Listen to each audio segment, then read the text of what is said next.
مولا کائنات مولا علی المرتضیٰ رضی اللہ تعالیٰ عنہ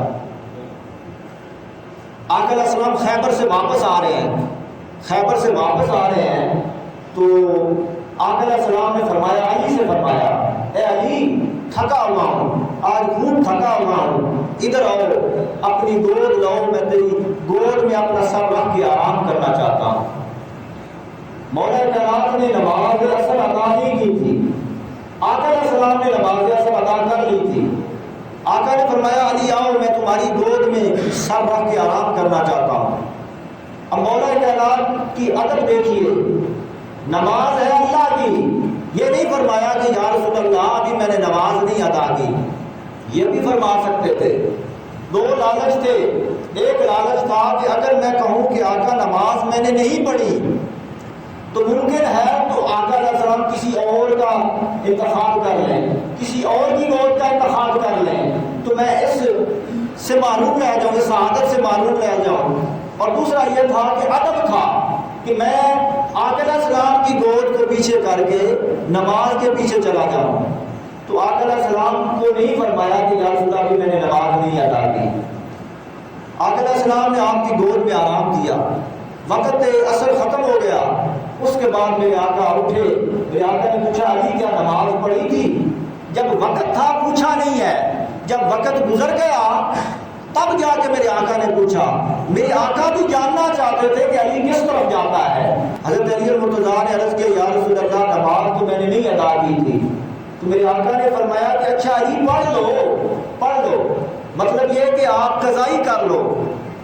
تو علی المرتضیٰ نے آقا علیہ السلام کے چہرے کی طرف دیکھا اور اشاروں میں بتایا کہ آقا آپ کے آرام پر میں نے نماز قضا کی ہے، اور قضا پڑھوں، نماز میں نے آپ کے آرام پر کی ہے، قضا کی ہے، اور اس کو قضا پڑھوں۔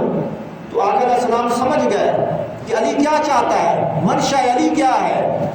تو حدیث پاک میں آتا ہے کہ آقا علیہ السلام نے سورج کی طرف اشارہ کیا، اور صحابہ کرام فرماتے ہیں کہ سورج اس طرح واپس آیا جیسے رسیوں سے باندھ کر سورج کو واپس لایا جا رہا ہو۔ اور صحابہ فرماتے ہیں کہ پھر ان ریت کے ٹیلوں پر پھر دوبارہ دھوپ آ گئی، پھر دوبارہ ہم نے اثر دیکھی۔ اب یہ تو تھا حدیث کا مضمون۔ ایک عاشق کہتا ہے، حدیث پاک میں ہے کہ سورج جب غروب ہوتا ہے نا، وہ اللہ کی بارگاہ میں سجدہ کرتا ہے، اللہ کی بارگاہ میں سجدے میں جاتا ہے۔ اب ذرا سوچیں، سورج جب غروب ہوا ہوگا کہاں ہوگا؟ سورج اللہ کی بارگاہ میں سجدے میں ہوگا، یہ ان کے وجدان کی بات ہے۔ حدیث کا مضمون ختم ہو گیا۔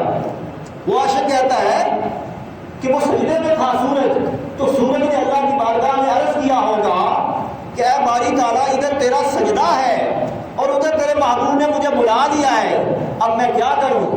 تو اللہ نے فرمایا ہوگا، اے سورج تو نے دیکھا نہیں علی کو؟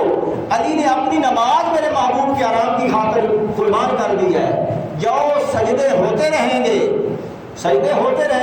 جاؤ میرے محبوب نے تمہیں بلایا ہے، واپس چلے جاؤ۔ صحابہ فرماتے ہیں کہ سورج دوبارہ واپس آیا اور مولا کائنات نے دوبارہ نماز اثر ادا کی۔